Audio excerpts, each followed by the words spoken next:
On est d'attaque.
Et c'est parti, on est en direct sur Trump Fake News, The Joel Show, et je suis en compagnie de Gérald Olivier. Bonjour Gérald, comment allez-vous?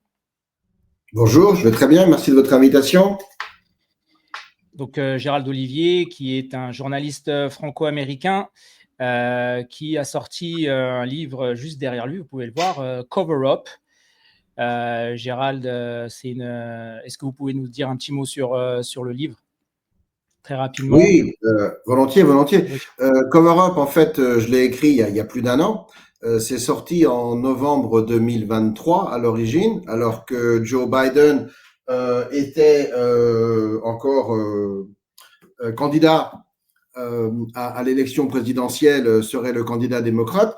Et j'ai écrit le livre pour parler un petit peu de la famille Biden, du fils Biden, Hunter Biden, et de parler de tout ce qui s'était passé en 2020 pendant la campagne et avant, et pour mettre en avant un certain nombre de faits qui étaient traités par certains comme du complotisme et qui se sont avérés ne pas l'être du tout, à savoir que la famille Biden, grâce à Joe, pendant des années, voire des décennies, a profité de la position de pouvoir du père pour s'enrichir, pour passer des contrats, pour obtenir des emplois et en gros pour profiter de leur pouvoir politique à leur propre bénéfice. Et celui qui en a le plus profité, c'est évidemment Hunter Biden, notamment quand son père était vice-président de 2009 à 2017. Et le fils en a profité jusqu'au point de profiter du pouvoir de son père et de profiter de l'accès à son père pour vendre cet accès et gagner un certain nombre d'argent.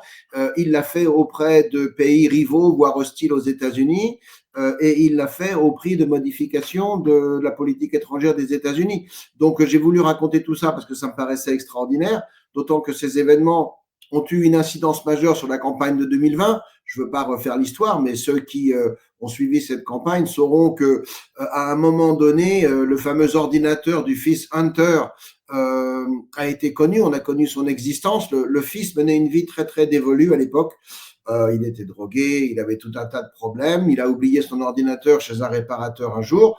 Le réparateur l'a ouvert et a découvert dedans des informations qui étaient très sensibles, puisque à l'époque, le fils Biden avait des contacts avec l'Ukraine et que le président Trump, qui traversait encore son premier mandat, était en train d'être poursuivi par le Congrès en destitution, impeachment, à cause de ses propres liens avec l'Ukraine, en tout cas d'un coup de téléphone avec le président Zelensky. Et donc, le réparateur de cet ordinateur a fait connaître les informations dont il avait la possession. Ces informations ont été récupérées par le FBI. Elles ont été récupérées également par certains médias, dont le New York Post. Et le FBI, sentant le danger, c'est-à-dire sentant que si les révélations que cet ordinateur contenait étaient mises à jour, eh bien, il y avait de fortes chances que la candidature de Joe Biden s'effondre parce que la preuve de la corruption de cette famille était contenue dans les différents éléments de cet ordinateur. Et à partir de là, le FBI a manœuvré pour, nier l'existence de l'ordinateur, faire taire tous ceux qui avaient eu accès à son contenu et qui étaient capables de le diffuser, jusqu'à ce que Joe Biden lui-même, lors d'un fameux débat présidentiel, puisse nier l'existence de cet ordinateur, nier les liens de son fils avec des pays comme la Chine ou l'Ukraine, et qu'il soit instantanément soutenu. Ah, le président va parler. Et qu'il soit instantanément soutenu par, je dirais, toute une presse, y compris des agents du renseignement qui, à l'époque, avaient certifié que l'ordinateur était sans doute, avait toute l'apparence d'une manœuvre de désinformation russe. Alors aujourd'hui, on sait que tout ça, c'était complètement faux, et ceux qui faisaient de la désinformation, c'était les fameux experts du renseignement qui étaient tous des alliés de Joe Biden. Donc mon livre s'affaire Cover-up, parce que cette histoire, ben, évidemment, elle est restée cachée. Elle est restée cachée pendant la campagne. Elle a été niée jusqu'à ce que les républicains reprennent la majorité au Congrès et à travers un certain nombre de commissions, eh bien, obtiennent la preuve que tout ce que je raconte dans le livre, toute la matière de ce livre, c'est-à-dire toutes les affaires de corruption qui impliquent différents membres de la famille Biden, soient révélées au grand jour. Donc, moi, j'ai voulu que si Donald Trump, en 2020, avait été victime de ce cover-up, c'est parce qu'on avait caché l'existence de cet ordinateur qu'un certain nombre de gens avaient pu vouloir voter pour Joe Biden. Ben, j'ai voulu que ça ne se reproduise pas en 2024, donc j'ai sorti ce livre. Je sais que je l'ai sorti en français, et en France, les Français ne votent pas aux élections américaines, mais ils peuvent quand même comprendre et suivre les choses. Et le livre a eu je dirais un certain impact, parce que vous, par exemple, vous m'invitez régulièrement pour en parler et commenter l'actualité américaine. D'autres chaînes de radio et de télévision en France ont donné un certain écho à ce livre. Et lorsque Biden a commencé à avoir des ennuis, lorsque son déclin cognitif n'a plus été possible de le cacher, eh bien, on m'a posé des questions et j'ai pu révéler en effet tout ce qui est dans le livre. Alors, aujourd'hui, Biden n'est plus président. Biden, c'est terminé. Ce qui est formidable, c'est que son dernier acte de président, avant-hier, c'est d'avoir justement pardonné à tous les membres de sa famille. Il a accordé la grâce présidentielle, il avait accordé la grâce présidentielle à son fils, il y a déjà un mois, parce que la justice allait sans doute sanctionner le fils et peut-être l'envoyer en prison, donc il a voulu lui éviter ça, donc il a accordé sa grâce une première fois à son fils Hunter courant décembre, et puis là, 15 minutes avant de partir, à 11h45 heure de Washington, lundi 20 janvier, on apprend qu'il vient d'accorder la grâce présidentielle à tous les membres de sa famille. Et s'il accorde sa grâce, c'est parce qu'il a peur qu'il soit poursuivi. Et s'il a peur qu'il soit poursuivi, c'est parce qu'il sait que s'ils sont poursuivis, ils seront jugés coupables. Donc les éléments qui sont dans mon livre s'avèrent être parfaitement d'actualité aujourd'hui. Et puis, je peux vous garantir que si Kash Patel est confirmé au FBI, ce que j'espère et ce que je pense sera le cas, il va enquêter sur ce qui s'est passé en 2020 et on va reparler des éléments qui sont dans mon livre et que je raconte. Donc, il reste d'actualité. Et d'ailleurs, c'est pour ça que l'éditeur l'a fait réimprimer et que j'en suis tout content, les ventes se passent bien. Donc, si les gens qui nous suivent sont intéressés, il est toujours disponible, on peut le trouver. Et s'ils ne le trouvent pas, qu'ils m'appellent. Super. En tout cas, merci Gérald pour avoir résumé parfaitement votre livre. Et encore une fois de plus, Gérald Olivier est un spécialiste de la politique américaine. Ça fait plus de 30 ans qu'il commente. Donc, c'est quelqu'un vraiment qui sait de quoi il parle. Et on l'a reçu plusieurs fois sur Trump Fake News et on a toujours eu de très, très bons commentaires. Voilà. Et évidemment qu'il y a énormément de Français qui sont intéressés par ce qui se passe aux États-Unis, et notamment les affaires qu'il y a pu avoir durant le mandat de Joe Biden. Et donc, Gérald Olivier explique parfaitement ça dans le livre. Et pour ajouter quelques autres éléments, il a aussi ajouté le nom de Fauci, de Cheney, le général aussi, Mark Milley, qui a été ajouté en dernière minute. Gérald, est-ce que même Trump l'a dit, il a commenté pendant qu'il signait ses ordres exécutifs, il a dit mais pourquoi il a fait ça? C'est pour moi très suspicieux qu'il fasse ça à la dernière minute. Hein. Bien sûr. Alors, ça, c'est un des épisodes politiques, je dirais, les plus intéressants de toute cette cérémonie d'investiture. C'est aussi le moins plaisant dans la réalité. Mais ce sont des événements très graves et ça montre à quel point l'esprit partisan peut prendre le pas sur les règles démocratiques. Donc, vous avez évoqué 3 noms qui sont très importants. Le docteur Fauci, Liz Cheney et le général Mark Milley. Donc, on va les prendre dans le sens inverse. On va commencer par Milley parce que pour moi, c'était le cas le plus grave. Le général Milley était chef d'état-major interarmé sous Donald Trump. Et il a lui-même avoué qu'il avait contacté son homologue en Chine en lui disant écoutez, on a un problème, notre président est très imprévisible, il est très impétueux, il n'a pas toute sa tête. Rassurez-vous, si un jour il nous donnait un ordre qui soit violent à votre égard, je ne l'exécuterai pas. Je refuserai cet ordre, etc. Il a dit ça à son homologue chinois. Ça s'appelle de la haute trahison. Il n'y a pas d'autre mot. Il n'y a pas d'autre mot. Le chef d'état-major des armées, il est là pour exécuter les ordres du commandant en chef. S'il a un problème avec ses ordres, il s'en réfère à son supérieur intermédiaire qui est le dirigeant du Pentagone. C'est tout. Mais il s'en réfère pas à son homologue chinois. Il va pas voir les ennemis pour leur dire écoutez, vous inquiétez pas, il va rien se passer. Enfin, ça c'est dans quel monde vit-on? Dans quel monde vit-on? Et jusqu'à quel point ce personnage, qui ne doit sa place qu'à une nomination présidentielle, et je ne sais pas qui à l'époque l'avait recommandé à Donald Trump, mais ça montre à quel point Donald Trump arrivait comme un nouveau en politique, ne savait absolument pas se situer. Je ne sais pas comment un personnage comme ça a pu arriver à un tel poste, mais c'est un comportement qui est de la haute trahison parce qu'il est le membre de l'exécutif et il se rebelle ouvertement, il s'approche de l'ennemi pour leur fournir des informations en violation totale de sa fonction et de son droit de réserve. Donc, je pense que le général Milley aurait pu être poursuivi en cour martiale, même si aujourd'hui il a pris sa retraite, du fait de ces faits qu'il a lui-même avoué, il a lui-même reconnu avoir fait ça. Donc, il y a chez les démocrates une peur qu'un certain nombre des agissements qui ont été les leurs pendant le premier mandat de Donald Trump, que ce soit le premier impeachment, le deuxième impeachment et un certain nombre de choses qui ont été menées par la suite, soient en fait passibles de poursuites judiciaires. Parce que on peut avoir violé les droits civiques du président Donald Trump et de la personne de Donald Trump, et on peut surtout avoir violé la Constitution, et on peut avoir violé le serment que l'on prête et que tout le monde prête de respecter la Constitution, de servir la Constitution et de servir les intérêts des États-Unis. Et donc, comme c'est aujourd'hui Donald Trump qui est à la Maison-Blanche, qui revient à la Maison-Blanche, comme en plus Donald Trump bénéficie d'une majorité au Congrès, à la fois à la Chambre des représentants et au Sénat, majorité étroite mais majorité réelle, il y a une crainte très très forte chez tous les gens qui l'ont attaqué pendant son mandat, c'est qu'ils fassent eux l'effet de représailles de sa part. Dans la réalité, Donald Trump n'a jamais dit qu'il allait mener de telles représailles, il a dit que la victoire serait notre rétribution.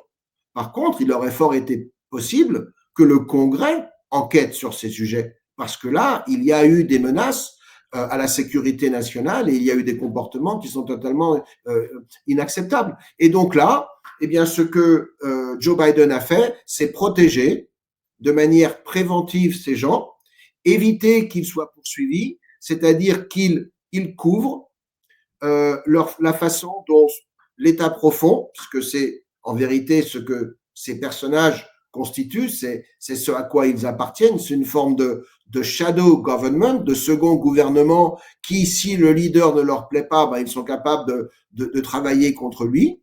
Il les a protégés et il leur évite la moindre poursuite judiciaire. Et évidemment, pour ne pas avoir à répondre d'un tel pardon, il le fait à la dernière minute.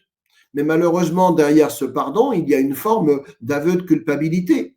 Ce qui d'ailleurs est formidable dans cette histoire, c'est formidable parce que il y a 4 ans, lorsque Donald Trump a quitté la Maison-Blanche, lui-même faisait l'objet d'un certain nombre de poursuites et un certain nombre de ses proches, Rudy Giuliani et d'autres, étaient impliqués dans un certain nombre de poursuites, soit liées à la contestation de l'élection de 2020, soit liées à des affaires privées et autres. Et à l'époque, un certain nombre d'observateurs du côté démocrate, sur les grands médias démocrates que sont MSNBC, CNN et les autres, un certain nombre d'observateurs avaient dit mais il a absolument pas le droit de pardonner ces personnes. S'il les pardonnait, ce serait un aveu de culpabilité, ce serait les soustraire à la justice. C'est absolument scandaleux. Donald Trump n'avait pardonné personne. 4 ans plus tard, leur président, Joe Biden, lui, pardonne tout le monde. Donc, il est condamné préemptivement par tous ceux qui ont voulu condamner Trump il y a 4 ans. Il y a une ironie formidable dans cette histoire, mais elle est très, très révélatrice de l'État profond. L'État profond se protège. L'État profond se fiche pas mal de la Constitution des États-Unis. Ils estiment avoir un monopole du pouvoir, ils estiment avoir un monopole de la vérité, et à partir de là, ils peuvent faire tout ce qui leur convient, même si ça nie à un certain nombre de gens et si ça viole leur liberté. Je rappelle que Liz Cheney a été celle qui a dirigé la fameuse commission d'enquête sur les événements du 6 janvier. Et je ne défends en aucun cas les événements du 6 janvier. C'est une émeute qui n'aurait jamais dû se produire, mais c'était ni une insurrection, ni un coup d'État. Et les gens qui ont été arrêtés et poursuivis dans le cadre de ces incidents ont été, je dirais, sanctionnés par la loi de manière anormalement sévère. Aujourd'hui, Trump, d'ailleurs, leur a accordé sa grâce. Enfin, c'était hier. Quant au docteur Fauci, on va en reparler dans le détail si vous voulez. Mais quant au docteur Fauci, c'était celui qui était en charge du département de la santé, mais du NIH et du CDC, qui sont les autorités civiles médicales les plus importantes aux États-Unis. Et c'est lui qui a imposé un confinement quand d'autres s'y opposaient, qui a imposé, je dirais, l'obligation vaccinale, comme on appellerait ça en français, et qui n'a pas hésité à violer les droits civiques d'un certain nombre d'Américains s'ils refusaient de se vacciner.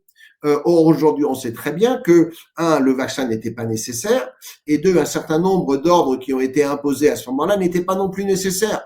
Et il me semble parfaitement légitime qu'un opérant politique, que quelqu'un qui prend des décisions qui affectent la vie quotidienne de ses concitoyens soit tenu responsable de ses choix et ait à les justifier. Je ne signifie absolument pas qu'il faille mettre un tel personnage en prison, mais il faut savoir pourquoi il a mis en place une censure contre un certain nombre de gens parce que ces gens s'opposaient à sa politique.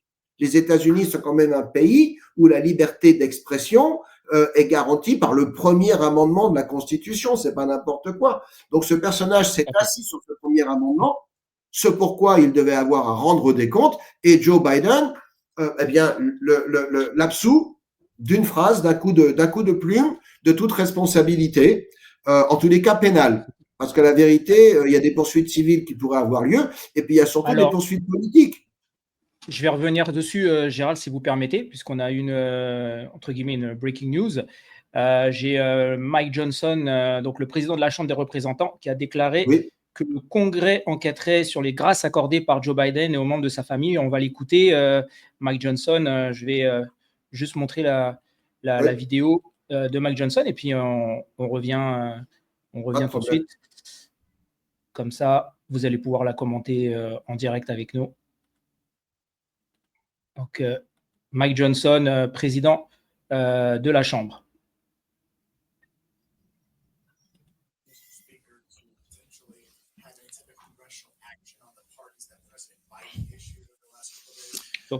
It was shocking. I mean, it was shocking what President Biden did on the way out, pardoning his family for more than a decade of whatever activity, any nonviolent offenses. It was breathtaking to us. I don't think that's anything like that's ever been anticipated.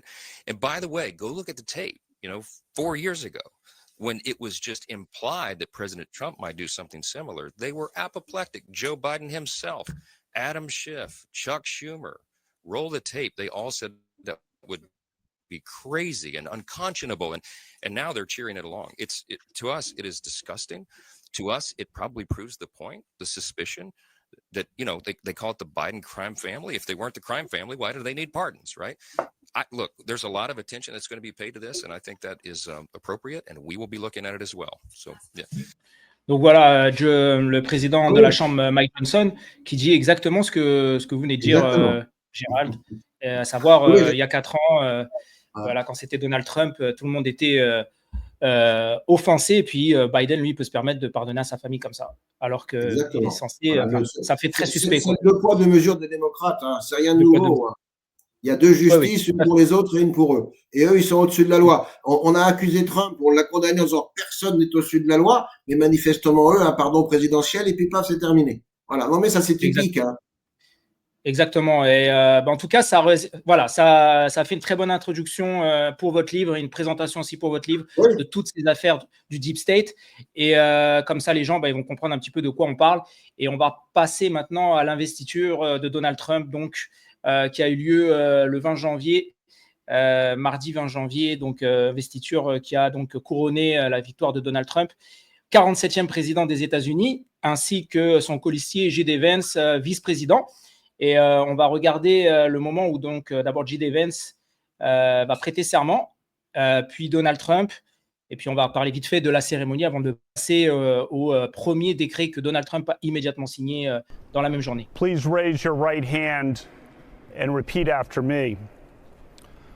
I, James David Vance, do solemnly swear. I, James David Vance, do solemnly swear that I will support and defend the Constitution of the United States that I will support and defend the Constitution of the United States against all enemies, foreign and domestic, against all enemies, foreign and domestic, that I will bear true faith that I will bear true faith and allegiance to the same, and allegiance to the same, that I take this obligation freely that I take this obligation freely without any mental reservation without any mental reservation or purpose of evasion, or purpose of evasion, and that I will well and faithfully discharge and that I will well and faithfully discharge the duties of the office on which I am about to enter. So help me God. So help me God. Congratulations, Mr. Vice President.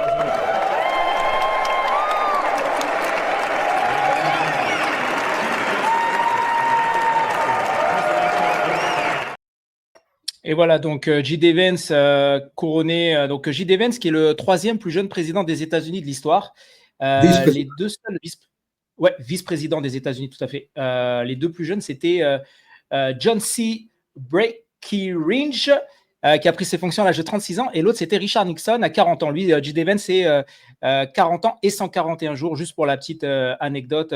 Qu'est-ce que vous pensez de J.D. Vance, Gérald Olivier, vice-président? Je pense que c'est un très, très bon choix pour Donald Trump. Hein. Oui. Il a prouvé durant la campagne que c'était quelqu'un de solide, qui savait affronter les médias, qu'il a été, il vient de, tout le monde le sait, il vient de l'Ohio. Il part vraiment d'une famille très, très pauvre avec des problèmes d'addiction pour sa mère. Et puis, il est monté step by step. Et puis, et voilà, et c'est le American Dream. Qu'est-ce que vous pensez de ce non, c'est un personnage très important. C'est un très bon choix. C'est ce que j'avais dit pendant la campagne électorale. Moi, je l'appelle l'héritier parce que, justement, il est beaucoup plus jeune. Et rappelons-le, hein, c'est le dernier mandat de Donald Trump, donc en 2028, Trump se sera terminé, et je ne pense pas que le travail sera terminé à ce moment-là, et donc ça sera très important que quelqu'un puisse le continuer, qui soit dans la ligne de Donald Trump. J.D. Vance va même au-delà. Alors, c'est une success story américaine. Excusez-moi de mettre du franglais dans mon discours, mais voilà, vous l'avez un petit peu évoqué. Il vient d'une famille très pauvre. Il est né dans le Kentucky, il a grandi dans l'Ohio. Ses parents étaient ce qu'on appelle en anglais ou en américain des hillbillies, donc c'était on dirait des pecnos chez nous, c'était des pecnos. Et il y a un certain mépris aux États-Unis vis-à-vis de ces gens-là. Ils étaient très pauvres.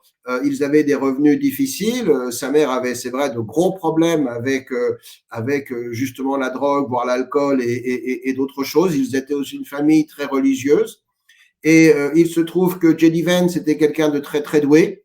Et donc il a réussi à se sortir par des études de grande qualité. Il est allé à Yale.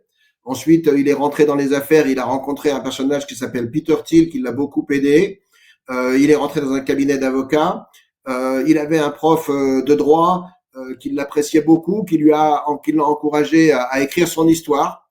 Et il a rédigé non pas son autobiographie, mais l'autobiographie de son enfance. Et dans cette autobiographie qui s'appelle Hillbilly Elegy, je pense que c'est disponible en français, mais je ne connais pas le titre de ce livre en français. Je l'ai lu en anglais, bien entendu. Et son livre, c'est une histoire personnelle, mais c'est aussi l'histoire de toute l'Amérique blanche pauvre qui a été délaissée par les démocrates. Et son livre a eu un impact social immédiat, ça a été un best-seller. Il est paru en 2015. À l'époque, J.D. Vance ne connaissait pas Trump. À l'époque, Trump n'était pas encore le personnage qu'il est devenu aux États-Unis, parce qu'il est rentré en politique le fameux 16 juin, en descendant cet escalator et en annonçant sa candidature présidentielle. Et J.D. Vance a été le chouchou des médias parce que son livre est apolitique. Son livre parle d'une classe sociale qui a vécu l'enfer au cours des dernières décennies parce que elle a vu la désindustrialisation arriver et la désindustrialisation être remplacée par l'alcoolisme, par la drogue, par l'oubli. Elle a vu ses perspectives économiques se fermer et personne ne s'intéressait à elle. Donc son livre a eu un impact immédiat. Et J.D. Vance a été le chouchou des médias parce que dans un premier temps, il ne connaissait pas Trump et n'était pas très impressionné par le personnage. Donc, il c'était pas un pro-Trump. Comment? C'est ça. C'était un critique de Trump au début. Il a eu des forts commentaires négatifs. Et J.D. Vance est aussi un intellectuel. C'est quelqu'un qui comprend les choses, qui a une vision. Il vient de Yale. Voilà. Et qui a également compris justement que cette Amérique profonde, il fallait s'occuper d'elle et qu'elle avait besoin de politiques qui soient autres qu'une forme d'ultra-libéralisme et de simple, je dirais, libre-échange d'aujourd'hui parce que les règles du jeu ne sont pas respectées par tout le monde et qu'à partir de là, il était possible de regarder les règles du jeu pour s'intéresser plus à eux qu'à d'autres et à comprendre qu'un pays avait aussi pour devoir de s'intéresser à ses citoyens d'abord, surtout s'ils étaient en difficulté. Et c'est là que sa vision a commencé à se rapprocher de celle de America First, mise en place par Donald Trump. Et lorsque Donald Trump est devenu président, J.D. Vance a observé la façon dont il gouvernait, il a regardé ce qu'il faisait et il a constaté que Donald Trump en faisait beaucoup pour les petites gens, pour les petits Américains, pour les gens sans qualification, pour les sous-employés, qu'ils soient blancs du Kentucky ou qu'ils soient noirs des zones urbaines ou qu'ils soient hispaniques et récemment immigrés. Les médias ne l'ont jamais suffisamment souligné, mais pendant la présidence de Donald Trump, le revenu réel des Américains a progressé par rapport à l'inflation. Donc, leur pouvoir d'achat a progressé. Et que lorsque l'on regarde les classes sociales, on s'aperçoit que le revenu des classes sociales les plus basses, les plus défavorisées, a progressé plus rapidement que le revenu des plus riches. Quand on vous dit Donald Trump est le président des riches, c'est complètement faux. Il est soutenu par les riches, il faut beaucoup d'argent aujourd'hui pour faire de la politique, mais sa politique n'est pas du tout une politique qui profite aux billionnaires. Là, le discours de Bernie Sanders qu'on entend dans des audiences de confirmation à chaque interview est parfaitement ridicule parce qu'il est totalement faux aujourd'hui. Et ça, J.D. Vance s'en est aperçu. Et c'est là qu'il s'est rapproché de Donald Trump. Il s'est présenté comme candidat au Sénat de l'Ohio et il s'est présenté avec l'approbation et le soutien de Trump. Ils se sont rapprochés. Il a été élu. C'est quelqu'un qui est très croyant. C'est quelqu'un qui a une femme qui est originaire d'Inde. Donc, vous voyez, il y a rien de raciste chez lui, ni de xénophobe, ni de quoi que ce soit. Au contraire. Il a immédiatement pris une forme, je veux dire, d'ascendant sur cette nouvelle vague républicaine et il constitue un excellent choix parce qu'aujourd'hui, il a parfaitement intégré les principes du Trumpisme qui consiste à mettre l'Amérique d'abord, c'est-à-dire à favoriser une réindustrialisation de l'Amérique pour que toutes ces petites gens de l'Amérique profonde cessent, je dirais, de préférer mourir lentement au fentanyl et pour eux-mêmes et pour leurs enfants et retrouvent foi dans le rêve américain et dans l'idée qu'ils peuvent faire quelque chose, que leurs enfants peuvent faire quelque chose, qu'on peut espérer que la génération montante vivra mieux que la génération actuelle, renouveler tout ce qui faisait l'essence même de l'Amérique. Et comme J.D. Vance l'avait souligné à 44 ans, moi je l'appelle l'héritier, parce que c'est celui qui est destiné à reprendre le flambeau et les gens vous diront que derrière, dans les stratèges du Parti républicain, il y a cette idée que Trump va faire à nouveau 4 ans et que derrière, J.D. Vance en fera, on l'espère, 8 et qu'en 12 ans, 4 plus 8, ils arriveront à imposer cette révolution politique que l'on observe aujourd'hui et que l'on observe à la fois à travers le réalignement politique qui a permis la victoire électorale de Donald Trump et qu'on observe aussi à travers tous les décrets qui ont été signés depuis 48 heures et qui sont au cœur du programme de Donald Trump. On va en reparler de ça, Gérald Olivier. Oui, il a même 40 ans. Je suis dans les 40 ans, vous voyez, je vieillis. Il a 40 ans, donc il est encore même plus jeune. C'est le troisième donc vice-président le plus riche de l'histoire. Et la version en français, donc c'est Hillbilly Elegy. Même en français, c'est le même titre. Donc, ils l'ont pas traduit. Oui. Ils l'ont pas traduit. Donc, si vous voulez le livre de J.D. Vance, voilà, c'est Hillbilly Elegy. Voilà. Donc, je pense que vous pouvez. Apparemment, je crois que c'est devenu un film. Hein. Ouais, exactement. Ils en ont fait une adaptation, une ode américaine adaptée en 2020. Donc, c'est ça, le film. Ode américaine, c'est pas mal comme titre. Parce que c'est ça. Oui, c'est une ode américaine. Exactement. Donc, voilà, J.D. Vance, super personnage, comme a expliqué Gérald Olivier. Très belle histoire et vraiment le symbole de la réussite de l'American Dream. Donc, vice-président de Donald Trump, qui aura beaucoup de travail à faire. Et pareil, nous aussi, on a pensé exactement que J.D. Vance, c'est sans doute le futur le successeur pour ce parti républicain. On va passer maintenant donc à Donald Trump, donc le président, qui a donc prêté serment, 47e président. Alors, ça a été cette fois-ci, Gérald Olivier. On va passer d'abord l'image, puis après on va commenter la sermentation. Please raise your right hand. Please raise your right hand and repeat after me. I, Donald John Trump, do solemnly swear.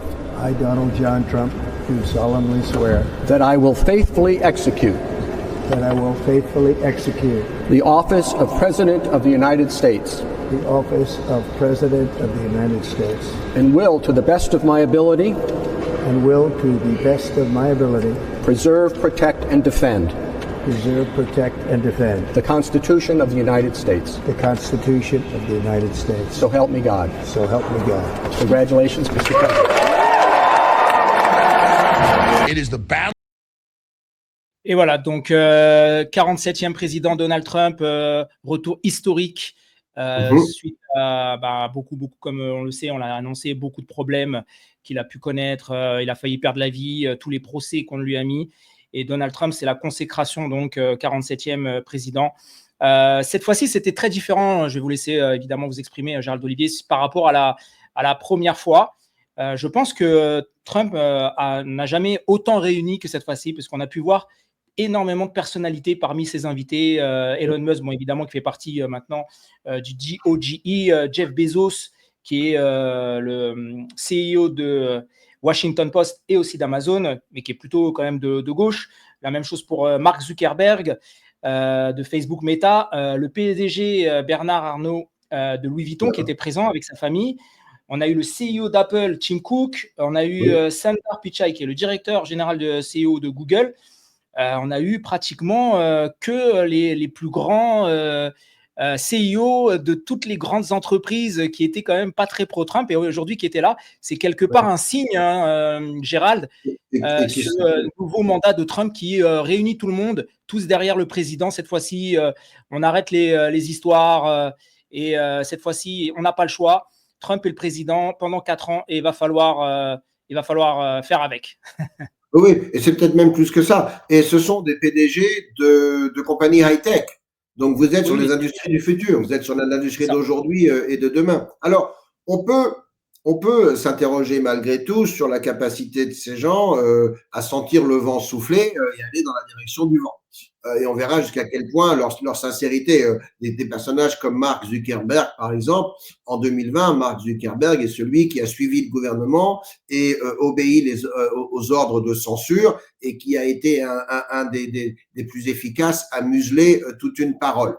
Mais justement, pour en revenir à cette nouvelle unité et ce rassemblement derrière Trump, moi j'ai envie de dire a posteriori que la défaite de 2020 est un mal pour un bien. C'est un mal pour un bien parce que en 2020, si Trump avait été réélu, l'opposition démocrate serait restée la même. et ils auraient mis des bâtons dans ses roues, et je pense que il l'auraient empêché de mener la politique qu'il compte mener maintenant. Alors bien entendu, s'il avait été élu en 2020, ni les États-Unis ni le monde ne seraient dans l'état où il est aujourd'hui, avec des événements gravissimes qui se sont déroulés depuis et dont on peut indirectement, je dis bien indirectement, faire peser la responsabilité sur l'administration Biden, parce qu'un certain nombre des événements les plus tragiques des dernières années se sont déroulés parce que les adversaires des États-Unis, les ennemis des États-Unis, ont senti une faiblesse à Washington et qu'ils en ont profité. Lorsque Donald Trump vous dit « si j'étais président, la guerre en Ukraine ne se serait jamais passée », je pense qu'il a parfaitement raison. De même que s'il était resté président, le chaos observé lors du départ des Américains de Kaboul ne se serait jamais passé comme ça. L'Iran n'aurait jamais eu les moyens d'entraîner le Hamas pour permettre au Hamas de mener les massacres du 7 octobre 2023. Donc on peut en effet se dire que la présidence Biden, vous savez, les élections ont des conséquences, comme on dit, hein, et des conséquences qui ne sont pas forcément directes, mais qui restent quand même tragiques. Donc, sur ce point-là, la victoire de Joe Biden a été extrêmement pénalisante. Pour les Américains, elle a aussi signifié une invasion par environ 12 millions d'immigrants clandestins, et parmi eux un nombre incalculable de criminels, parce que les pays proches des États-Unis et même parfois les pays plus que périphériques ont vidé leurs prisons, sachant qu'il était très facile de rentrer aux États-Unis, et ils ont envoyé les gens là-bas en se disant, bon, au moins on en sera débarrassé, ça nous coûtera moins cher, et peut-être que ça affaiblira notre ennemi. Et les démocrates ont laissé faire de façon parfaitement scandaleuse. Donc l'élection de Joe Biden en 2020 a eu des conséquences relativement désastreuses sur le monde, sur l'économie et sur la société américaine. Mais maintenant, 4 ans plus tard, on sent une Amérique unie. Derrière son président, il y a toujours des gens qui détestent Donald Trump, ça ne changera pas. Mais on sent quand même un vent d'optimisme souffler. On sent une nouvelle énergie. On voit énormément justement de CIO, les PDG. Ce qui est important dans les PDG, c'est qu'ils ont de l'argent, c'est eux qui peuvent investir. Il faut de l'argent pour créer des emplois à travers l'investissement, notamment l'investissement dans les infrastructures et je dirais les industries durables, non pas au sens écologique du terme, mais au sens d'un emploi qui peut permettre à quelqu'un d'entretenir une famille, de mener une vie parfaitement normale avec un avenir qui soit plus souriant qu'aujourd'hui et meilleur que ce qu'il a connu hier. Donc, c'est ce qu'on est en train d'observer aux États-Unis. C'est un moment très rare. C'est un moment de basculement qui tient à deux choses. D'abord, c'est le programme mis en avant par Donald Trump, parce que Donald Trump renoue avec les ambitions américaines. Je veux dire que l'ambition sur Mars, elle peut être chimérique dans l'immédiat, mais elle est importante, parce que c'est ce genre d'ambition qui fait concrètement et métaphoriquement lever la tête à un peuple. C'est où Mars? On va regarder vers les étoiles, et c'est mieux de regarder vers les étoiles que de regarder vers ses pieds, parce que là on ne fera jamais rien. Donc cette idée de relancer une forme de conquête de l'espace, ce sont des ambitions dont les peuples ont besoin. Donc métaphoriquement parlant, c'est important. Scientifiquement parlant aussi. Parce que si on veut aller vers Mars, il va falloir construire des fusées plus performantes, trouver des moyens de renouveler une forme de subsistance dans l'espace, parce que le voyage est très long. Enfin, c'est tout un nouveau défi pour l'humanité. C'est littéralement une nouvelle frontière qui renoue avec la nouvelle frontière de Kennedy en 1960. En 1960, quand Kennedy a dit que à la fin de la décennie des années 60, les Américains iraient poser le pied sur la Lune, il y en a beaucoup qui ne croyaient pas ça très faisable. Et les Américains l'ont fait, et ça a été une décennie absolument formidable. Et là, l'Amérique a fait rêver l'humanité. Moi, je me souviens très bien que j'étais enfant, j'avais 8 ou 9 ans, et ma maman m'a réveillé la nuit à 3 heures du matin. Et elle nous a dit, il faut que vous regardiez parce que l'homme marche sur la Lune. Moi, ça me fait encore pleurer parce que c'est très émouvant. Donc, peut-être qu'un jour, on verra l'homme marcher sur Mars. Excusez-moi, moi, j'y crois à ces choses-là. Non, donc, mais vous avez raison. Vous avez raison. Ça devait être incroyable à l'époque. À l'humanité plutôt que d'aller détruire son voisin, c'est un petit peu plus intéressant. Et donc, Trump renoue avec ça. Et je trouve ça absolument formidable. Et puis, de manière plus prosaïque, de manière plus économique, de manière plus industrielle, ben, ça crée des emplois, ça permet à l'économie de se relancer, à relancer la croissance, à augmenter les revenus. Donc tout ça est très très positif. Donc il y a un message, il y a une atmosphère aujourd'hui aux États-Unis qui n'était pas là avant et qui, je l'espère, permettra au pays de se relever. On compte beaucoup sur les années à venir pour permettre un petit peu à ce rêve américain qui fait que des gens comme moi ont été fascinés par ce pays pendant des années et ont été préoccupés au cours des décennies récentes de voir que ce rêve américain, il était de moins en moins, je dirais… il était menacé. Hein. Il était menacé tout simplement, et c'était plus une réalité, c'était une sorte de mythe. Et les États-Unis étaient en train de basculer dans une forme d'utopie ubuesque. Alors là, je pense qu'on reparlera du wokisme, hein, parce que c'est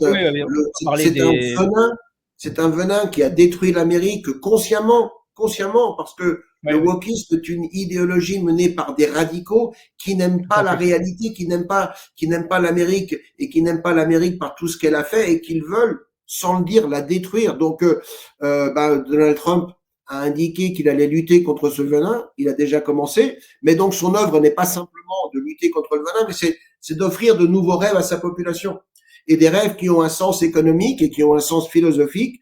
Et donc on vit un grand moment. Et j'espère que alors, je suis quand même réaliste. Il y aura des difficultés et le résultat ne sera pas acquis du jour au lendemain. Mais rien que sur l'impact psychologique, la société américaine aujourd'hui n'est plus la même depuis que Trump a été élu. Alors, on va en reparler, Gérald Olivier, merci de cette analyse. On va reparler, donc, je pense que notamment, l'arrivée de Elon Musk a pu permettre aussi de faire venir beaucoup de monde parce que Elon Musk est l'homme le plus riche du monde déjà. Et puis aussi, il a permis à la plateforme X d'exploser. C'est la plateforme numéro 1 aujourd'hui de l'information, devant le New York Times, devant toutes les plateformes en ligne. Donc, je pense que beaucoup de milliardaires, notamment Mark Zuckerberg, qui a changé sa politique woke. Il regarde les chiffres des bilans des autres. Hein. Exactement. Et il a été obligé de changer aussi sa politique maintenant, à savoir qu'avant, quand vous commentez sur Facebook, vous aviez quelqu'un qui travaillait pour Facebook et qui vous était capable de vous dire ce que vous disiez était faux, alors qu'en fait, c'était une fake news, mais c'était la personne de Facebook qui vous disait ça. Maintenant, ça va être une communauté note, comme avec X, c'est-à-dire que c'est des gens qui font partie de la plateforme, vous, moi, n'importe qui vont pouvoir directement commenter votre information avec des sources et pouvoir justement laisser aux gens le droit de valider une information ou pas, non pas une personne, comme c'était le cas avant Twitter, avant Elon Musk, et ça va être le cas avec Facebook. Donc, beaucoup d'influence, je pense, de Elon Musk, et ça va être aussi une des batailles de Donald Trump. On va en reparler justement de ses ordres exécutifs. La liberté d'expression, quelque chose que Trump, évidemment, va mettre en perspective, va mettre en avant. Donc, on va parler des toutes les dernières signatures qu'a fait Trump, les derniers décrets. Trump n'a pas perdu de temps à son premier jour. Alors, je vais les citer très rapidement, puis on va revenir sur les plus importantes, Gérald. D'accord. Donc, état d'urgence à la frontière avec le Mexique. Oui. Sécurisation donc, de la frontière, on va parler des mesures qu'il a faites, notamment sur ces mesures-là. Le droit de douane annonce donc imposer des droits de douane de 25% sur les importations du Canada et du Mexique. Suspension de l'interdiction de TikTok. Donc Trump a signé un décret suspendant pour 75 jours l'interdiction de TikTok aux États-Unis, évoquant donc la recherche d'un acheteur américain. Révocation du droit du sol, très très important. Donc ça, c'est un décret qui a été signé pour remettre en cause le droit du sol, visant à empêcher les enfants nés sur le territoire américain de parents en situation irrégulière d'obtenir automatiquement la citoyenneté. Grâce pour les émeutiers du Capitole. Donc Trump a accordé des grâces à environ 1500 personnes condamnées ou inculpées pour le rôle dans l'attaque du Capitole le 6 janvier. Retrait de l'Organisation mondiale de la santé de l'OMS, ça on va en parler. Les États-Unis donc se retirent de l'OMS, une mesure qui avait également été annulée par Biden lors de son mandat. Trump l'avait fait dans son premier mandat. Biden l'avait annulé, est sorti de l'accord de Paris sur le climat. Donc, Trump a signé des documents pour sortir les États-Unis de l'accord de Paris, une action qu'il avait déjà entreprise lors de son premier mandat aussi.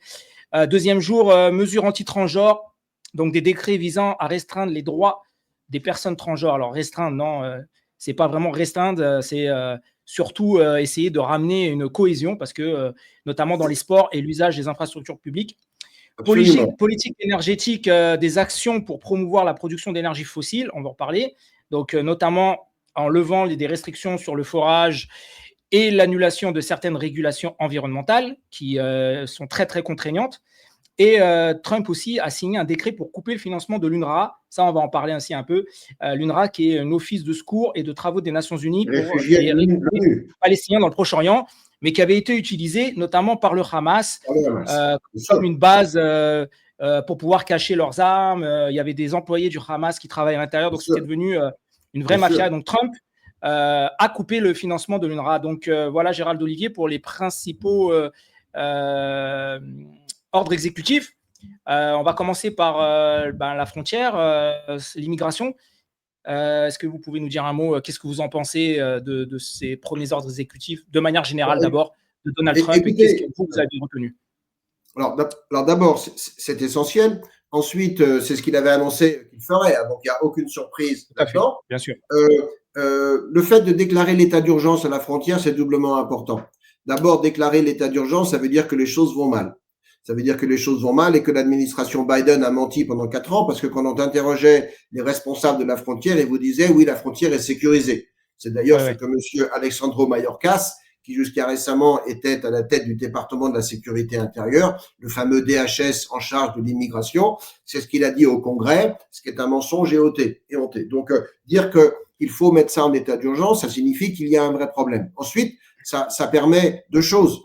Ça permet de mobiliser l'armée. D'abord, mobiliser les moyens militaires, garde nationale et autres. Et en complément de ce décret, je rappelle que Donald Trump a aussi déclaré les cartels mexicains organisation terroriste. Terroriste, tout à fait. Voilà. Au-delà de l'immigration, la porosité de la frontière a facilité le transport de drogue qui vient à l'arrivée tuer des Américains. Donc, ce décret est doublement important.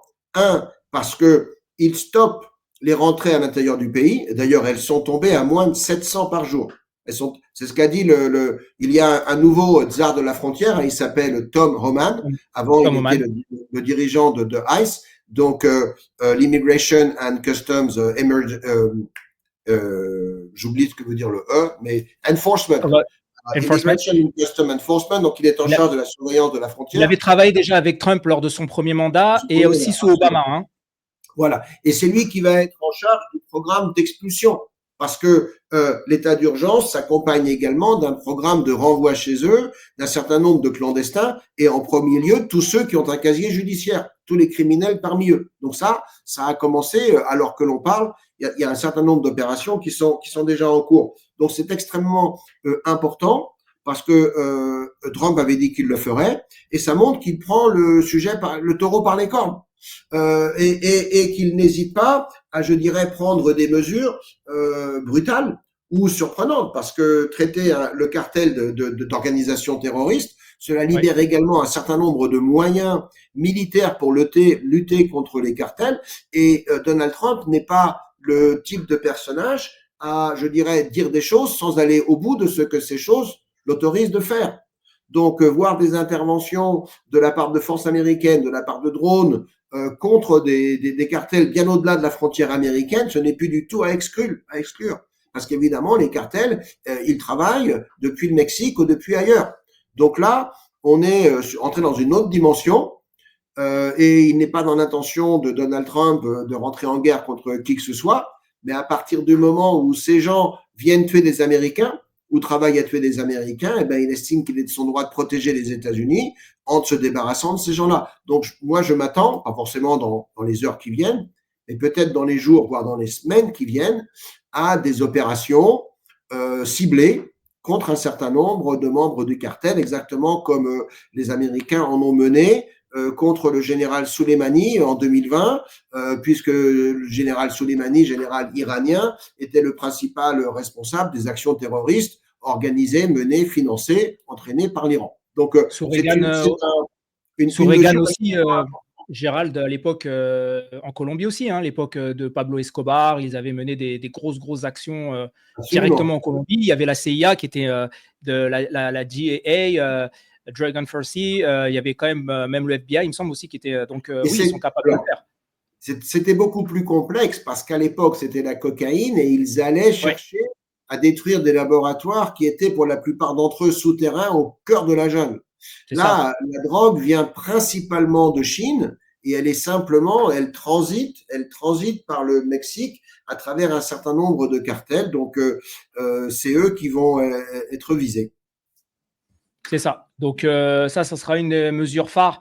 Donc, renforcement de la construction du mur à la frontière, augmentation des ressources et des actions pour contrer le trafic de stupéfiants. Donc, comme vous l'avez dit, en particulier la crise des opioïdes comme le fentanyl, réduction de l'immigration illégale, donc mise en place de politiques plus strictes pour la détention et l'expulsion de migrants en situation irrégulière, réallocation des fonds, utilisation de fonds militaires, donc pour financer les travaux de construction du mur, une action déjà contestée, déploiement de la garde nationale, comme vous l'avez dit, augmentation du nombre de la garde nationale aux frontières pour aider aux opérations de sécurisation, nouvelle politique d'asile aussi, Gérald Olivier, restrictions supplémentaires sur les demandes d'asile, notamment la réinstauration de la politique Remain in Mexico, où les demandeurs d'asile doivent attendre au Mexique avant, pendant l'examen sur leur cas. Ça fait partie de la politique du bon sens. C'est-à-dire que un demandeur d'asile, peut-être qu'il a droit à l'asile aux États-Unis, c'est possible, mais tant que son dossier n'a pas été, je dirais, approuvé, il n'y a aucune raison qu'il soit sur le sol américain. Et à partir de là, on évite de laisser rentrer un certain nombre de gens qui ne méritent absolument pas l'asile politique, qui profitent de cette faille dans le système pour rentrer. Et on sait très bien que les États-Unis, c'est un très grand pays. Et il est très facile d'y disparaître, de s'y perdre. Et à ce moment-là, à travers cette prétention du droit d'asile, on ouvre la porte à toute une série de gens qui abusent du système au détriment de ceux qui, eux, respectent la loi et tentent de rentrer par la filière légale, parce que je rappelle qu'il y a toujours une filière légale pour rentrer aux États-Unis, mais si vous pour immigrer aux États-Unis de manière durable, mais que si vous suivez cette filière, vous pouvez déposer un dossier aujourd'hui et avec un petit peu de chance, vous réussirez à émigrer dans 5 ans. Alors que en violant la frontière, on obtient immédiatement le droit de rester sur place, ce qui était scandaleux. Donc Donald Trump a rétabli une mesure de bon sens. On peut faire des demandes de droit d'asile, il n'y a aucun problème, elles seront étudiées, mais en attendant, vous restez en dehors du pays. Et donc, il a également supprimé cette application. Il y avait une application qui s'appelait CPB1, qui permettait à n'importe quel clandestin de s'inscrire comme demandeur d'asile. Ça prenait 2 minutes à travers l'application et de devenir techniquement résident légal des États-Unis et même de pouvoir prétendre à une forme d'aide sociale à travers des aides au logement, des food stamps, donc des aides à la nourriture, et peut-être même parfois un téléphone portable avec un numéro pour pouvoir chercher du travail, et pour certains d'entre eux, une carte de crédit d'urgence pour subvenir à leurs besoins immédiats. Enfin, c'était absolument ahurissant. Ouais, c'était incroyable. Ouais, exactement. C'était n'importe quoi. Et si la suspension donc, de certaines aides, réduction, suspension de l'aide financière à certains pays d'Amérique centrale accusés de ne pas contrôler suffisamment leur flux migratoire. Donc voilà. Donc dès le premier jour, Trump l'avait dit, il va le faire, il va s'occuper de l'immigration. C'était sa préoccupation numéro 1 dans sa campagne et il va le faire. Donc on va passer sortie de l'accord de Paris sur le climat. Donc on sait que Trump n'était pas vraiment fan de cet accord-là. Il expliquait simplement voilà pourquoi nous on dépense. Nous sommes le principal donateur de cette organisation dont Trump d'ailleurs n'y croit absolument pas. Il a d'autres préoccupations que le climat, et alors que la Chine, eux, ne donne pratiquement rien, et alors que ce sont sans doute les plus gros pollueurs du monde, Gérald. Oui, de toute façon, là, les statistiques sont totalement avec Trump, avec Donald Trump, parce que si vous regardez les émissions de CO2 par pays au cours des dernières 20 ans, vous verrez que celles des États-Unis sont les seules dont la progression a baissé et même qui ont elles-mêmes baissé, alors que les émissions de CO2 de la Chine, elles, ont pratiquement quintuplé au cours des 20 dernières années. Or, la Chine est exemptée jusqu'en 2030 de toute restriction sur ses émissions de CO2 dans le cadre des accords de Paris. Donc, ces accords de Paris étaient parfaitement ridicules. Ils ne consistaient qu'à, je dirais, prolonger un premier accord. Il faut remonter un petit peu en arrière. Hein, ça s'appelait le protocole de Kyoto.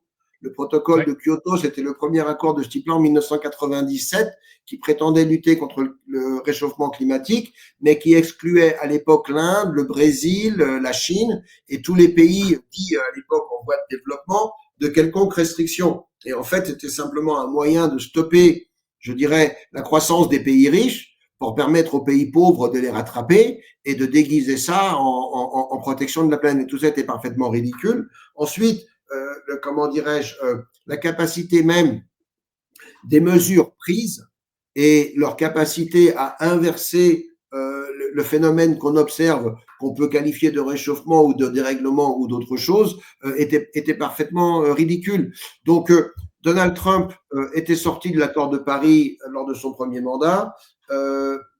Joe Biden y est retourné, il en ressort aujourd'hui, ça reste dans sa logique et l'on sait très bien que seuls les pays riches sont capables d'aller vers une énergie propre parce que les pays pauvres, malheureusement, n'ont pas les moyens de mettre en place ces choses-là.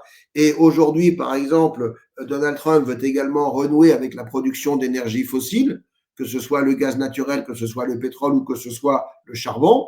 Le gaz naturel est très très peu émetteur de CO2 et les Américains sont les seuls qui ont une méthode d'extraction qu'on appelle celle du charbon propre, d'accord, et qui sont beaucoup moins polluants que celles qu'on peut avoir en Chine. Donc, Donald Trump et les États-Unis étaient le bon élève de la classe, ils n'en étaient jamais récompensés.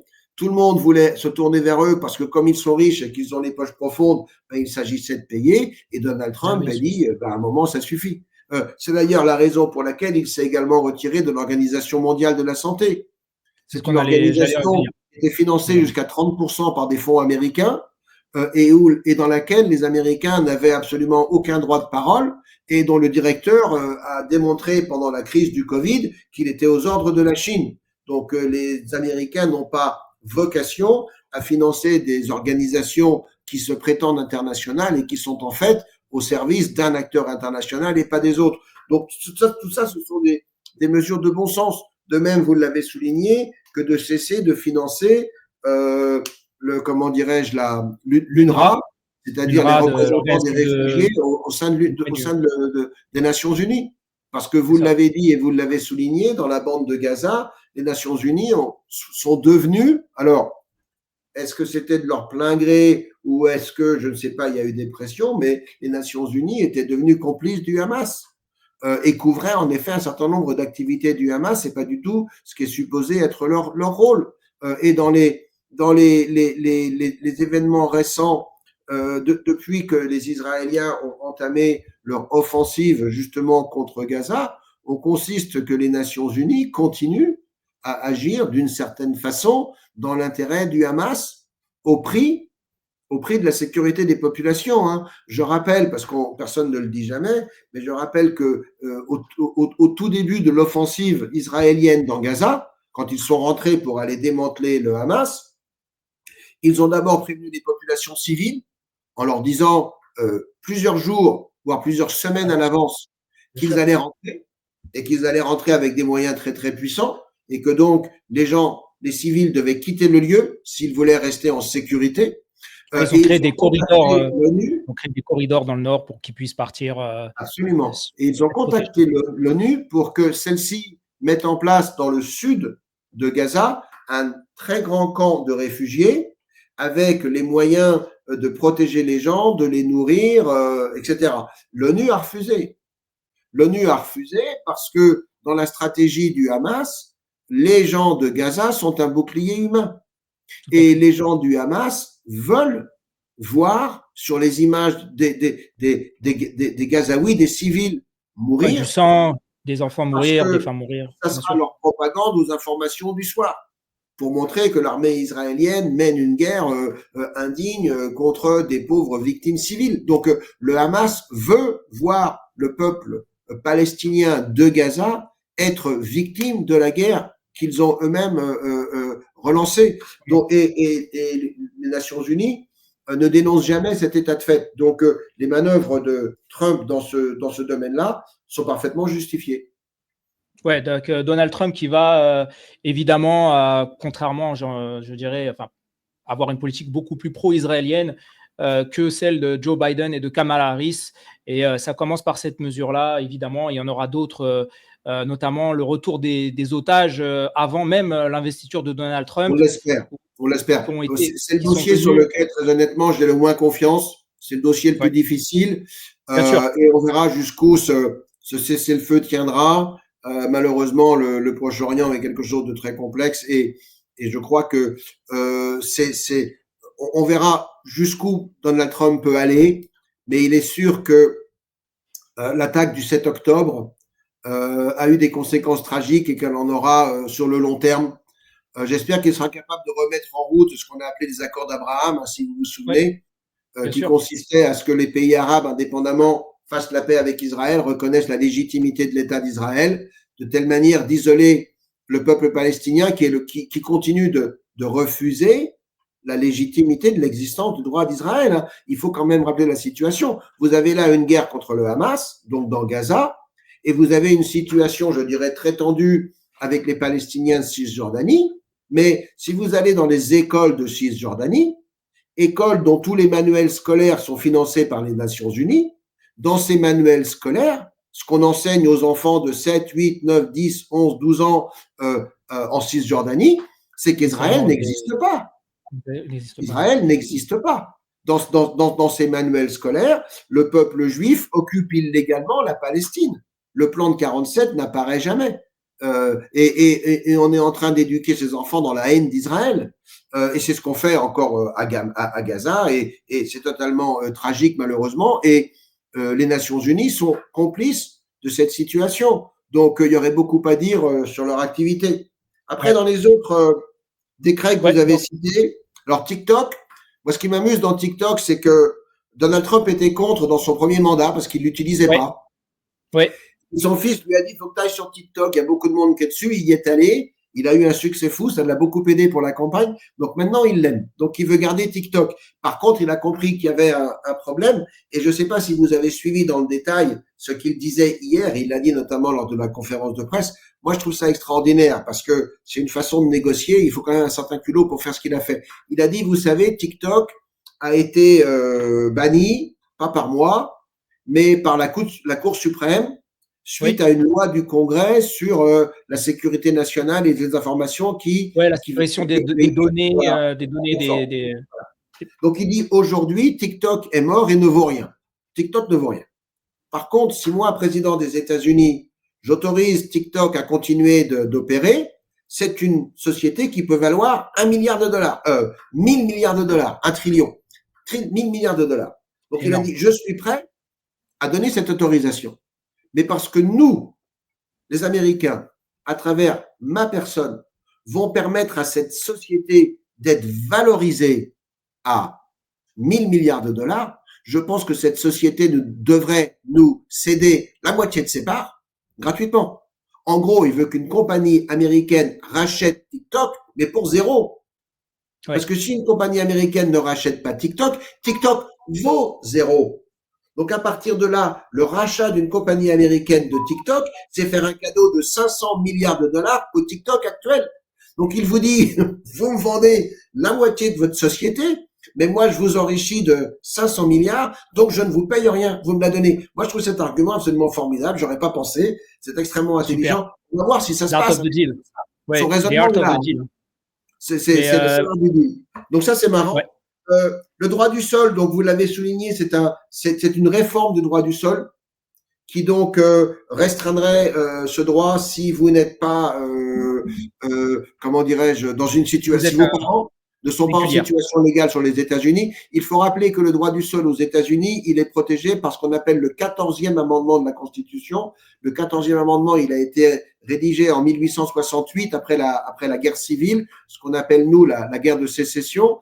Et dans cet amendement, il est en effet stipulé que toute personne née aux États-Unis est automatiquement citoyen américain à condition d'être sujet de la juridiction américaine. Et c'est là où il y a une faiblesse. Hein, c'était pour que tous les esclaves émancipés obtiennent la garantie de la citoyenneté américaine avec tous les droits qui vont avec, y compris le droit de vote. Donc cette idée, cette mention de être légitimement soumis à la juridiction américaine, si vous êtes sur le territoire de manière clandestine, eh bien, vous êtes manifestement pas soumis à cette juridiction. Vous ne l'avez pas respectée. Donc là, il y a une faille. Et cette question, elle ira à la Cour suprême. Ça fait aucun doute. Elle va faire l'objet de recours multiples. Et la décision ultime viendra de la Cour suprême. Je ne sais pas quand. Ça pourrait prendre inévitablement plusieurs années. Donc ça, c'est une réforme sur le long terme. Vous avez évoqué, alors ça, une autre réforme de bon sens, hein, c'est ça. Il n'y a que deux sexes, mâle et femelle, et les garçons qui prétendent être des filles n'auront plus désormais le droit de concourir dans les compétitions sportives féminines. Les compétitions sportives féminines vont à nouveau être exclusivement réservées aux filles qui sont biologiquement des filles. Donc ça, c'est une mesure de bon sens. 2, c'est une mesure essentielle parce qu'en fait, derrière ces supposés droits des transgenres, en fait, il y avait une discrimination contre les filles au sein même des universités et des collèges américains. Et il faut comprendre que le sport est extrêmement important aux États-Unis parce que le sport est un moyen d'ascension sociale.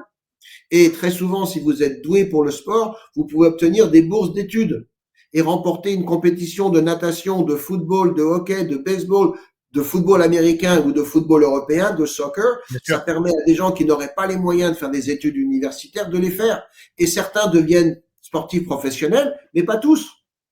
Et ceux qui ne deviennent pas sportifs professionnels, ils ont des diplômes qui font qu'ils deviennent avocats, qu'ils deviennent médecins, qu'ils deviennent architectes. Donc c'est un ascenseur social très important. Et sous prétexte de protéger les gens qui se disent transgenres, on était en train de mettre des barrières à l'ascension sociale des filles au sein des universités. C'est ça, c'est ce que j'allais vous dire. Ça protège les femmes aussi. Ça protège les femmes aussi, Gérald, hein, parce que c'est d'abord. C'est une mesure essentielle. C'est une mesure essentielle. Donc, et c'est du bon sens. C'est du bon sens. Et puis la dernière que vous avez citée, donc c'est le pardon aux émeutiers du 6 janvier. Donc là, si vous voulez, il y a une histoire à réécrire. Parce que jusqu'à présent, on a eu la version 1984 de l'histoire. C'est une version unique qu'on n'avait pas le droit de contester et on a eu un dossier à charge. Je ne défends absolument pas les événements du 6 janvier. C'est pas ce qui aurait dû se produire. Je condamne l'assaut violent contre le Capitole, mais ce n'était ni une insurrection, ni un coup d'État.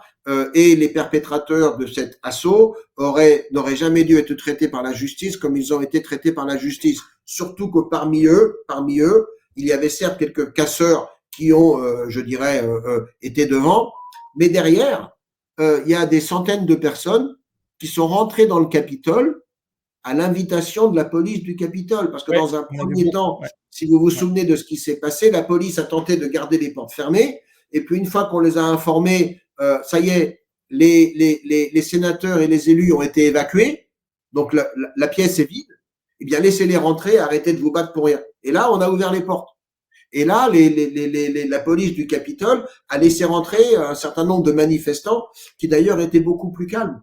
Mais tous ces manifestants ont été pris par les caméras de surveillance et après la justice s'est retournée contre eux. Ils ont été accusés de trespassing, donc de violation d'espace public. C'est quelque chose qui normalement vous vaut une tape sur la main, peut-être une amende ou de ce qu'on appelle en anglais du community service, c'est-à-dire du service civique. Et là, ils se sont retrouvés avec des années de prison ferme, enfermés avec des criminels de droit commun, alors que dans le même temps, des gens qui vont faire des razzias dans les grands magasins ne sont même pas poursuivis pour vol, que certains meurtriers ne sont pas poursuivis. Enfin, on était en train de marcher sur la tête. Et pour moi, cette décision, elle est parfaitement justifiée. Et ce qu'il faut d'ailleurs aujourd'hui, c'est une contre-enquête sur les événements du 6 janvier. Il faut savoir quel rôle véritablement a tenu le FBI. Je rappelle que le directeur du FBI a reconnu il y a quelques semaines qu'il y avait au sein des manifestants 26 informateurs payés par le FBI. C'était pas des agents officiels du FBI, mais c'était des informateurs payés par le FBI. Quel a été le rôle de ces informateurs? Quelle a été, je dirais, la mission de ces informateurs? Je vous rappelle qu'il y a un certain nombre de gens dont on a vu qu'ils se sont comportés comme des agitateurs et qui, comme par hasard, par la suite, n'ont pas été poursuivis par la commission du Congrès.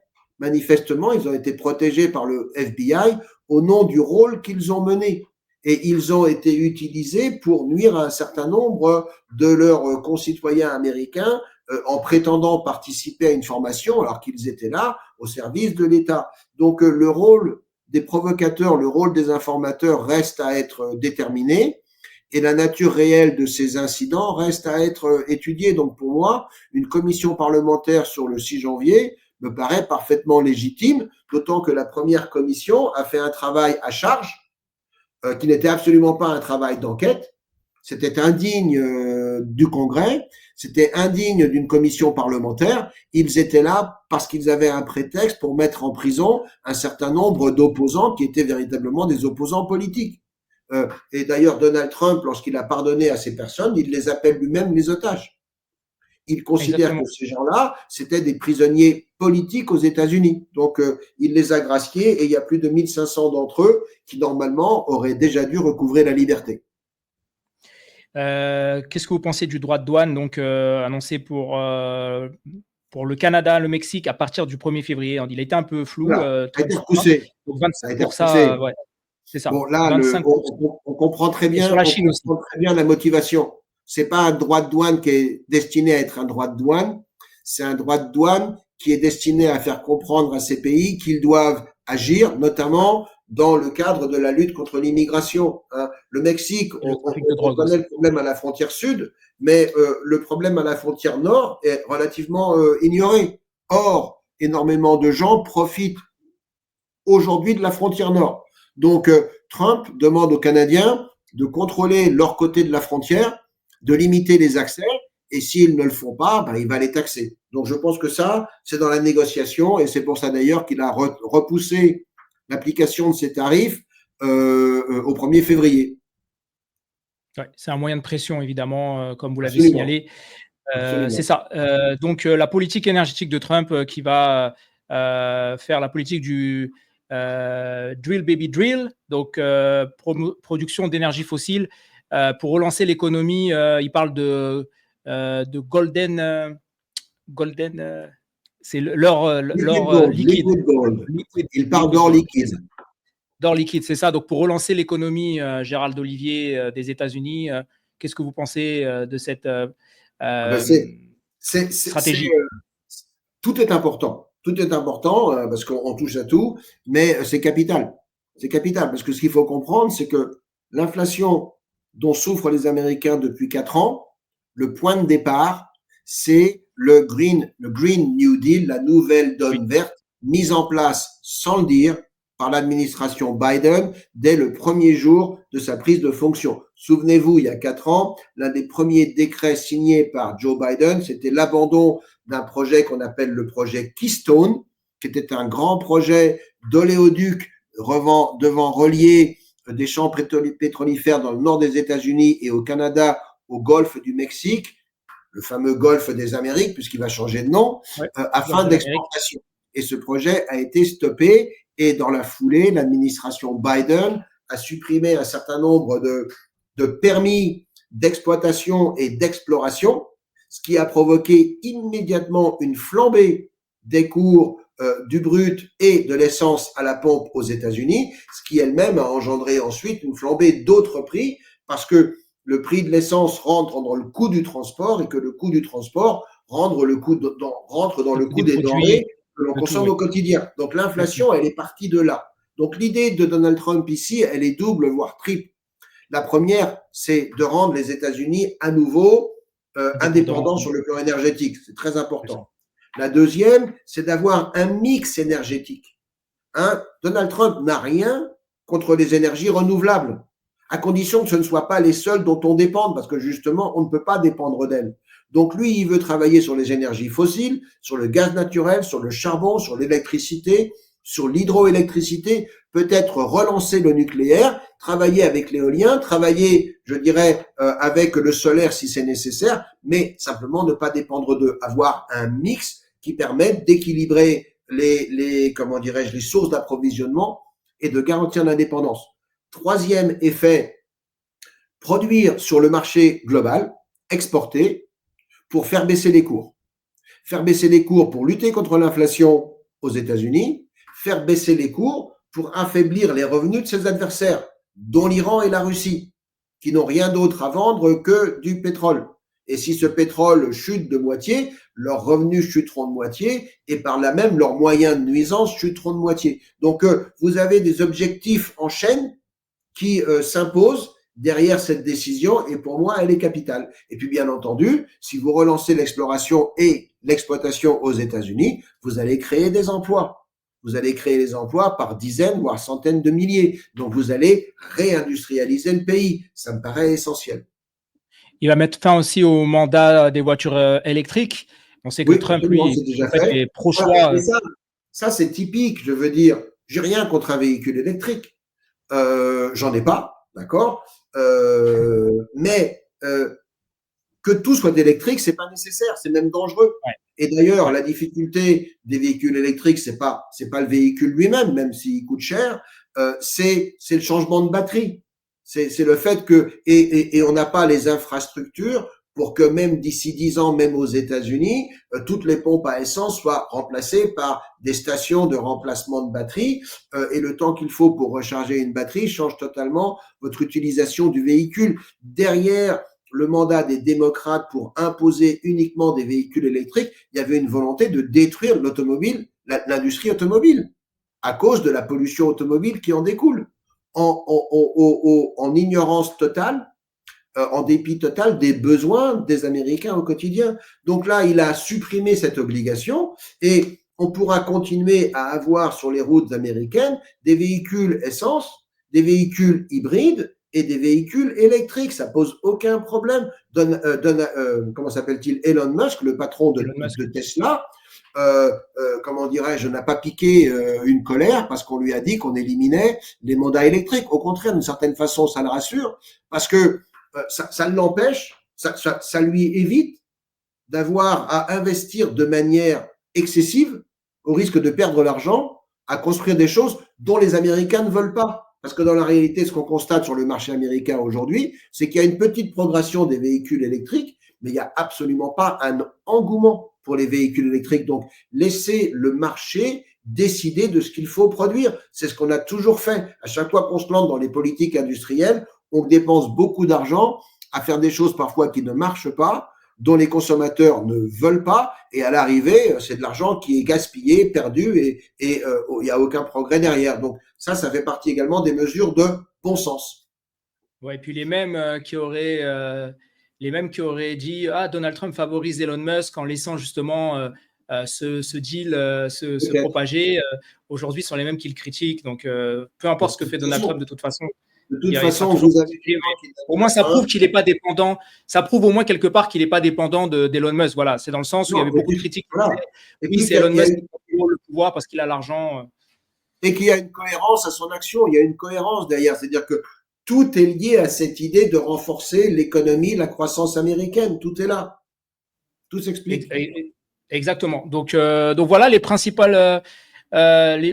décrets que Donald Trump a signés en moins de 48 heures. Oui. Je pense qu'on peut dire, Gérald, que c'est bien parti. Hein. On est Trump qui va... Alors, oui, là Trump joue bien. Il va très vite. Il montre qu'il a une énergie débordante. Il y aura des obstacles. Hein. On voit sur les questions d'immigration, sur les questions d'expulsion, même sur les questions énergétiques, il y a un tas de recours qui sont déjà en place. Vous avez les maires de certaines grandes villes américaines qui disent nous on ne va pas coopérer à l'expulsion de gens qui sont ici. Vous savez qu'il existe aux États-Unis ce qu'on appelle des villes sanctuaires.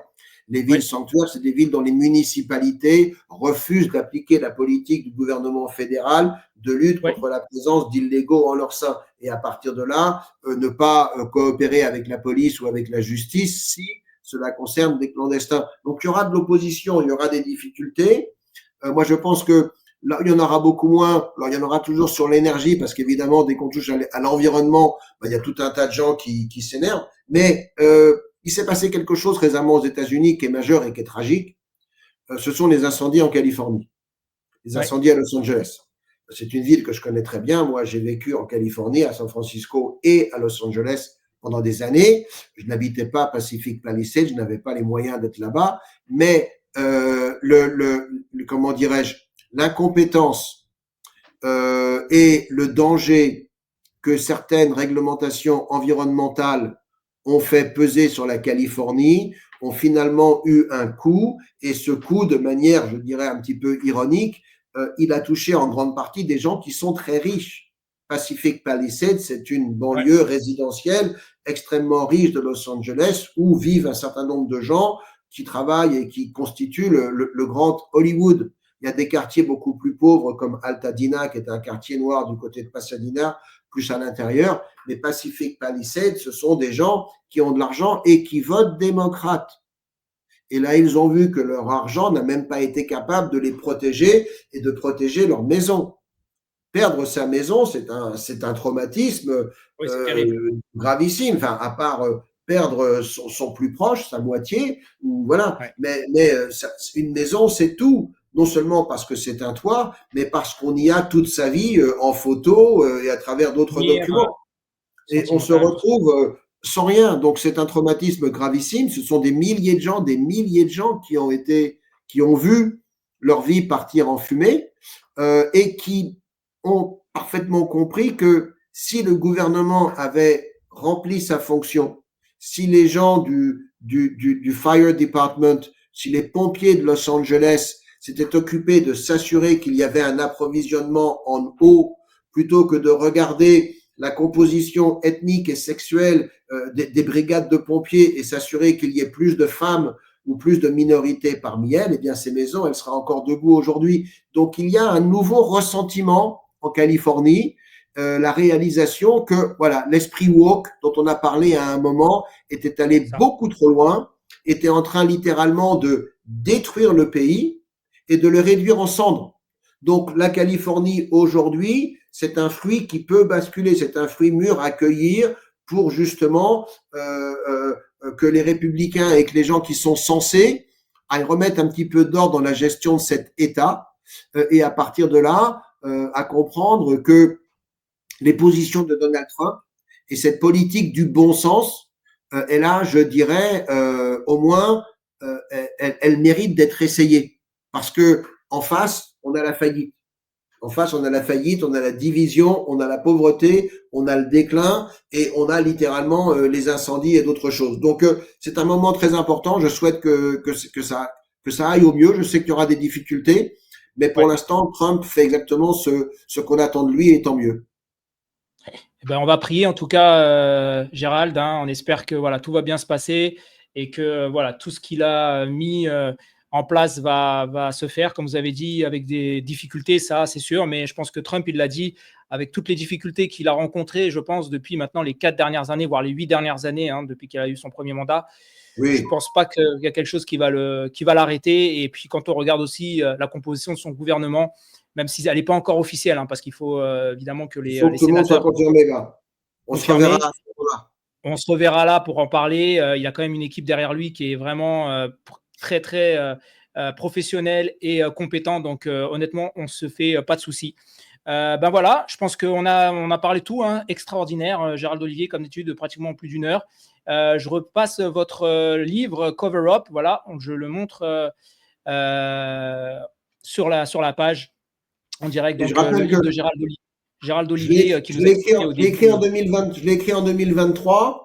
Et tout ce qui est dedans aujourd'hui a été démontré comme parfaitement véridique. Donc voilà. Voilà. L'affaire Biden, les coulisses de l'affaire Biden notamment. Et d'ailleurs, on en a parlé dernièrement sur Trump Fact News. Il y a beaucoup de choses là qui vont se passer, notamment avec Pam Bondi qui a été élue au ministère de la Justice. Et croyez-moi, ces gens-là, ils ne vont pas laisser faire et il y aura pas mal d'investigations qui vont être faites. Et on en invitera d'ailleurs. Exactement, dossier à suivre. Donc, merci à tous de nous avoir suivis. Merci Gérald Olivier pour votre temps. Je sais qu'il est tard en France en ce moment, 21h30 bientôt. Et on va se revoir très bientôt parce que je pense qu'il y aura pas mal d'actualités à commenter. Et évidemment, vous êtes l'invité privilégié de Trump Fact News. Ça fait quand même maintenant quelques temps qu'on se connaît et qu'on travaille ensemble. Et je pense que ça marche plutôt bien. On a 3000 personnes qui nous suivent en live en ce moment, donc vraiment bravo. Et on vous souhaite en tout cas une excellente soirée en France et à tout le monde qui nous suit en ce moment. Et puis à bientôt sur Trump Fact News. Et vous pouvez suivre Merci à Gérald vous, Olivier. bonsoir. Merci Gérald. Merci à tous de nous avoir suivis sur Trump Fact News. Donc les news continuent sur Twitter, sur X. Et donc on se revoit très bientôt pour un prochain live. Merci à tous.